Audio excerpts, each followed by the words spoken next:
PBB itu kan sudah pernah ada wacana dihapus. Ingat nggak dulu waktu Ferry Mursidan jadi Menteri Agraria? Dia lempar itu. Wacana penghapusan PBB untuk perumahan.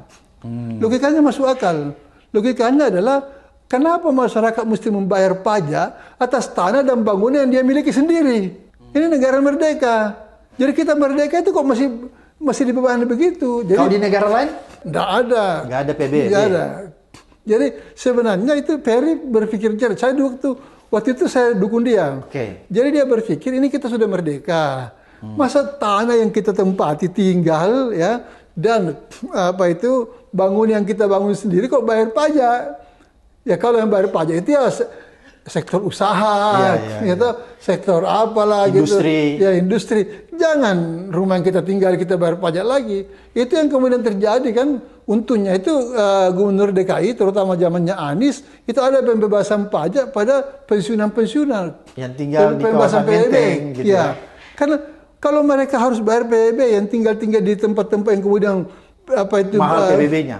Kenaikan pajaknya itu PBB-nya itu naik, mereka tidak bisa bayar. Mereka harus jual rumahnya, pindah ke pinggiran. Misalnya mereka tadinya tinggal di Menteng. Ya, terutama di Menteng. Nah itu kan tokoh-tokoh zaman dulu yang berjasa. Setelah pensiun, sisa anaknya atau cucunya, tidak mungkin dia bayar PBB-nya. Nggak punya kemampuan lagi. Maka dulu ada kebijakan itu. Ya, sejak Ahok sudah ada kebijakan itu.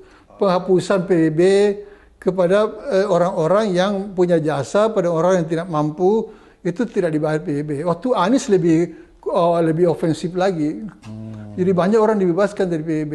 Jadi bukan dinaikkan, malah harusnya dikurangi. Kenapa? Kasihan dong. Secara logika dia miliki sendiri tuh, apalagi dia bawa warisan dari orang tuanya, rumah dan tanah itu. Dia tidak punya pekerjaan yang cukup, penghasilan cukup untuk bayar pajak. Masa dia harus jual rumahnya? Itu kan sama dengan mengusir warga negara dari hak-hak mereka. Nah, makanya sayang sekali Ferry itu kemudian diberhentikan jadi Menteri Agraria sehingga ide ini tidak berkembang, tidak lanjut sampai hari ini. Menurut saya itu ide brilian itu.